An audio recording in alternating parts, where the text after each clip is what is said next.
Let's look at bacteria and food temperature.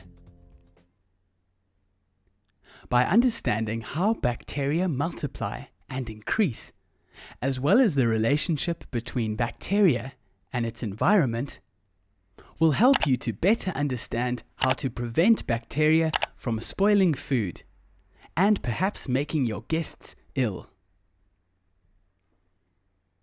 Bacteria multiplies by splitting in half under certain conditions which are ideal for growth.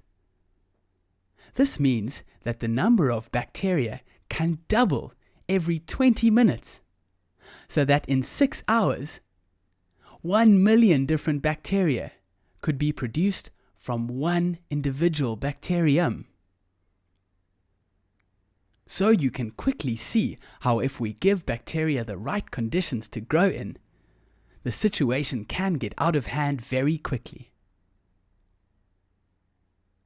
Favorable conditions for the growth of bacteria are warmth, moisture, time, and a suitable food item on which to multiply.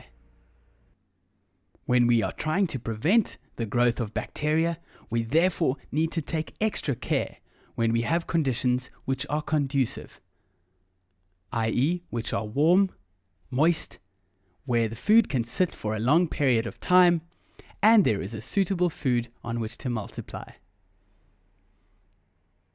Bacteria multiply between 5 degrees Celsius and 65 degrees Celsius.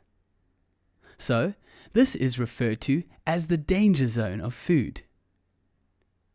Food poisoning bacteria multiply mostly at body temperature, between 36 to 37 degrees Celsius. When we boil food items, which occurs at 100 degrees Celsius, we kill most of the bacteria involved. However, when doing so, it is important that enough time is allowed at this high temperature to make sure that all of the pathogens are killed. This will vary depending on the type of food that is being boiled. As mentioned, boiling will kill most bacteria, but not all bacteria is killed by heat. And the same goes for bacteria that is stored in food at freezing point, in a deep freeze. Some bacteria is killed by the cold temperature, but some go dormant, which means that they don't die, they just become temporarily inactive.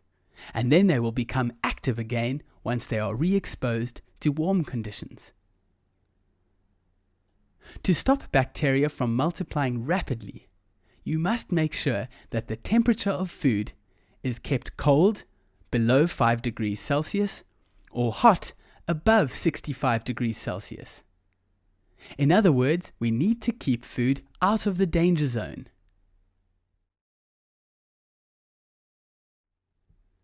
When keeping food hot, however, we shouldn't keep it above 65 degrees Celsius for longer than 2 hours. Pathogens will multiply or grow rapidly in food which is in a warm room. But it doesn't multiply in a refrigerator that is set between 3 degrees Celsius and 5 degrees Celsius. As mentioned, when food is frozen, some bacteria die, but there are some pathogens that simply become inactive or dormant. Then, when the food is thawed, these bacteria become active again and they start to multiply. This is why it is so important to understand the correct food temperatures in order to keep your pathogens and your dangerous bacteria from growing too quickly in your kitchens. Remember the numbers 5 degrees Celsius and 65 degrees Celsius. When something is cold, it should be below 5 degrees Celsius, and when something is kept hot, it should be hot above 65 degrees Celsius. Those are the magic numbers for keeping food out of the danger zone. Now that we understand the temperature and how bacteria is affected, let's look at food risk categories.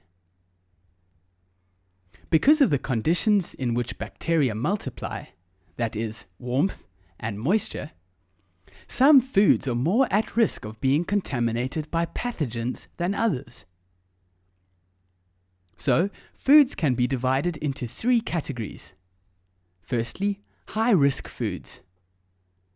Secondly, food that is ready to be eaten raw. And thirdly, low-risk foods. Let's look at each of these in more detail. High-risk foods. High-risk foods are either foods that are, firstly, intended to be eaten without cooking or without any other process that will destroy the germs, or raw foods that are intended for cooking.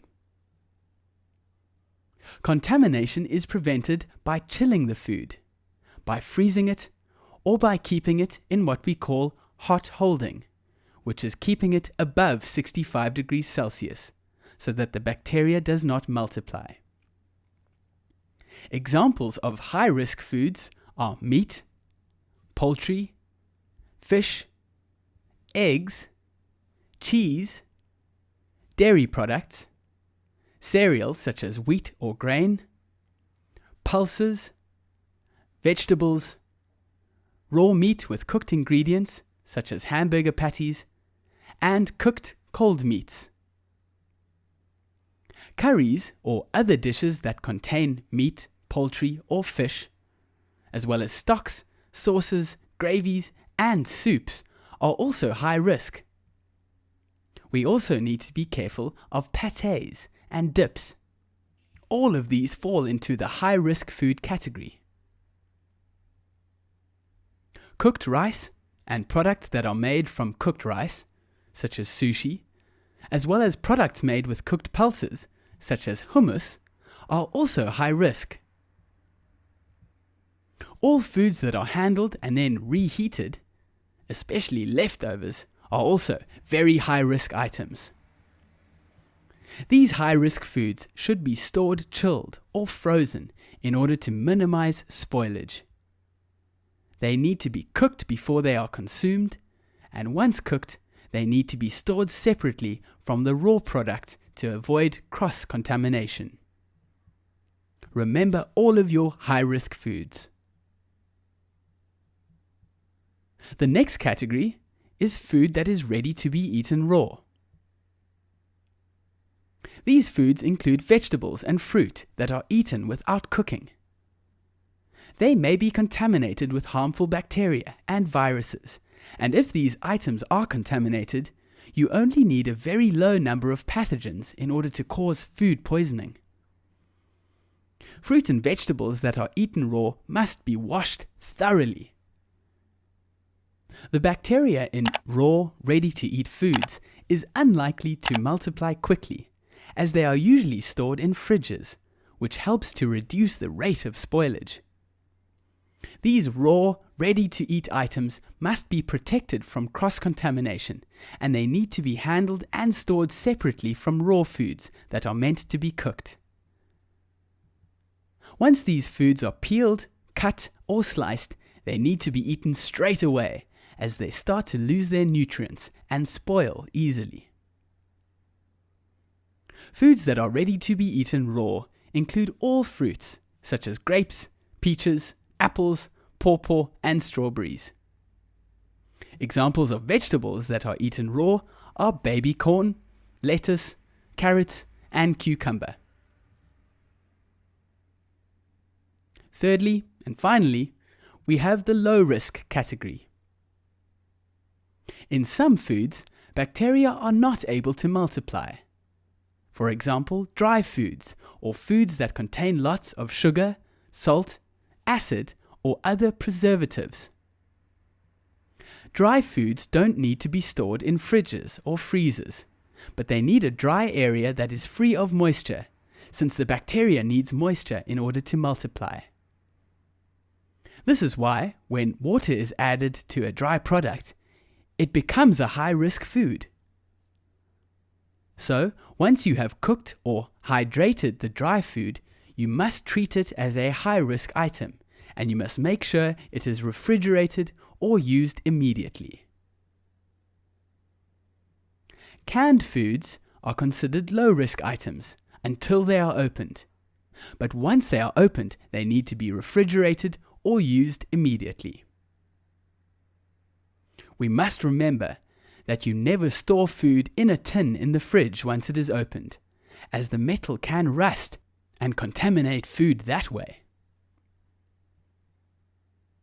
Examples of food that are low risk are cured meats. In other words, meats that are dried or salted, like Parma ham. Also, dried or dehydrated vegetables, packets of soup powder, pickled foods, preserves or jams, dry pasta, and any kind of dry powder mixes, sealed packets of biscuits, and chips. These are all low-risk items. Good luck understanding which food items are high-risk foods, which are items that are ready to be eaten raw, and which are your low-risk items, to ensure that your establishment and your kitchens are safe and hygienic and free from harmful bacteria.